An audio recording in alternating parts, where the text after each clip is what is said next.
Alright, welcome back to the 8 o'clock news. Just kidding, it's the 50 favorites list, part 2, and I'm going to be talking about the rest of the films. Please watch part 1 if you haven't watched part 1. I definitely recommend all of the movies that I have mentioned in part 1 and the movies that I'm going to mention in part 2. All these movies are deserving of a 10 out of 10. And you should watch all of these movies. Definitely watch all of them if you have no life or if you have a lot of free time. Or if you just want to do it, it's okay. Number 26 is going to be Eldorado, which is my pick for the Western genre. I like Western films and John Wayne is the perfect Western hero. This film is really famous in the Western genre. So if you like cowboys and if you like pew pew pews, and you should definitely watch this movie. Although if you like the genre, you must have watched this movie already, right? At number 25, the Texas Chainsaw Massacre. This is a very realistic slasher film and really gets under my skin because of how realistic it is and how the movie portrays the serial killer or the psycho. It's really scary. Number 24, it's another slasher movie.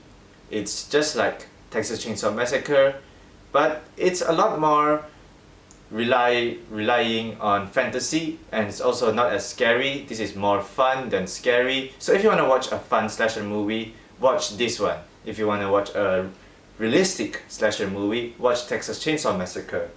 At number 23, switching tones really quickly, Toy Story 3. Toy Story 3 is a movie that made me cry for the first time in my life. I've never cried before in movies until I watched Toy Story 3. So my first time is basically Toy Story 3. Thank you for making me cry. At number 22, American Beauty, the film about a guy having a midlife crisis. The acting in this movie is very good. Kevin Spacey is really good as the main character in this film. And I like the very dark humor that this film has. And I like how this film just hates the whole world. It just hates everything and everyone. Number 21, Enchanted, starring the very cute and also very talented Amy Adams. She's the reason why this film works. She's basically a real-life princess in this film, and it's very hard to be a real-life princess, okay? So I think that I really admire Amy Adams for her ability to turn herself into a real-life Disney princess. It's really hard. I tried before and I failed miserably. Number 20, Little Shop of Horrors. This movie is about a killer plant, basically, a mutant monster plant, whatever you want to call it. This film was filmed in 2 days' time by Roger Corman in a very low budget, and it was filmed with very low budget and in black and white. And I admire the fact that Roger Corman actually made this film with such a low budget and such limited time. It really inspires me as a filmmaker. Then number 19, Oculus, the only horror movie to be in this list and also my favorite horror movie ever. Oculus plays with your mind quite a lot, and I like movies that scare you with psychology. At number 18, Little Miss Sunshine. This is a comedy that's at the same time very tragic, and the more you watch this film, the more you can see what this movie is trying to say. You can't just watch this movie once because it's trying to say too many things. At number 17, Beauty and the Beast. What do I have to talk about to convince you to watch Beauty and the Beast? It's Beauty and the Beast. Just go watch it, okay? It's the best old Disney film. I would say it's the best animated Disney film. So yeah, that's what I think about Beauty and the Beast. And number 16, Superbad. This film is a teen film, and that's a genre of its own. Teen movies belong to a genre of their own. They are not romance movies, they are not comedies, they are teen movies. And Superbad is basically the modern king of that genre. So I'm going to talk about another teen movie that I like even more than Superbad later on. Number 15, Grand Budapest Hotel. Wes Anderson is just such a special director, and I think that this is his best film to date. At number 14, Lost in Translation, directed by Sofia Coppola. This film doesn't really have much of a story, and it doesn't have that quick of a pace. It's kind of a slow movie. But if you really get to appreciate this movie, then you can really see a lot of things that this movie really do right. I have no idea what I'm talking about just now. That last sentence makes no sense at all. Just go watch Lost in Translation. It's a slow movie, but it's about life. And life is slow. And number 13, American Pie. Wow, I just went from Lost in Translation, a really deep and sad and slow movie, to American Pie, that movie about teenagers finding sex. Wow! Yeah, basically that's what the movie is about. 4 teenagers looking for sex. It's simple, it's funny, and it's the most cringe-worthy movie ever. This movie is so cringy.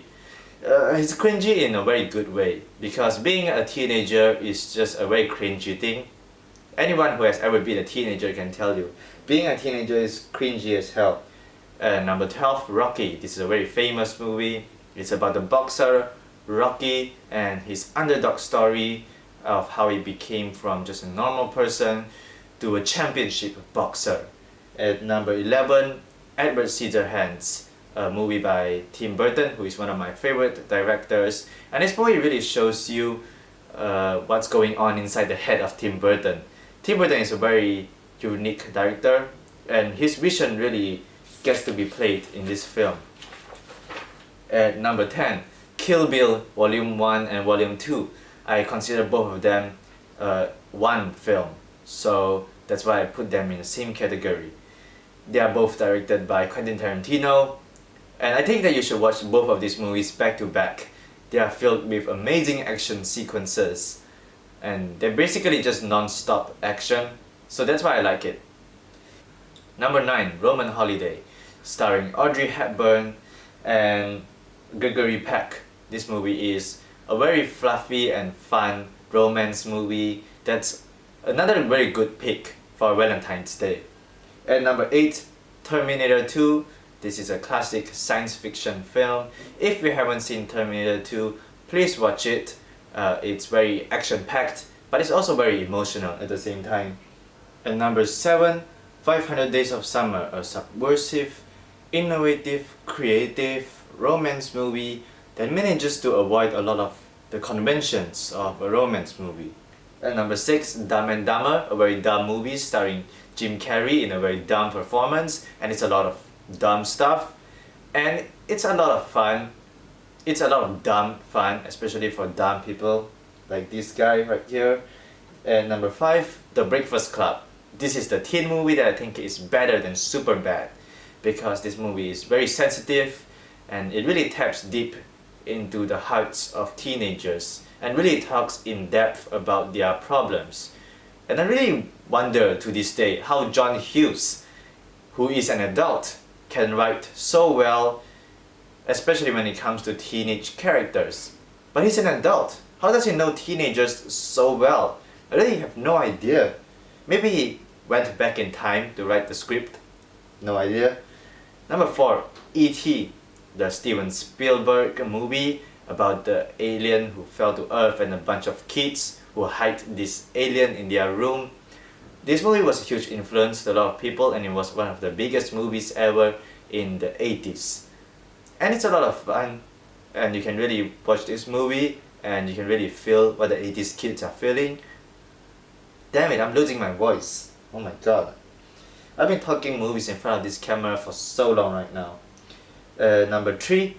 Oh, we're on number 3 right now. Okay, number 3 is John Wick, which is an action film that is also non-stop action, much like the Kill Bill films. And the action choreography is so good. It's almost like dance, but a dance of death.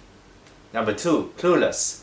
Clueless is a very girly movie, that's for sure, but I like it for the dialogue, and I like it for the very unique environment. And I also like Alicia Silverstone as Cher. Number 1, the absolute favorite of mine is Mary Poppins. Mary Poppins is a musical with a lot of depth, and it has a lot of cleverness hiding behind it. And I also think that a lot of the musical sequences are very dazzling, and I think that it may be a fantasy, but it's also really realistic in a lot of its portrayals. And there are so many things that I like about Mary Poppins. If you want me to tell you everything that I like about this movie, we will be here until tomorrow morning.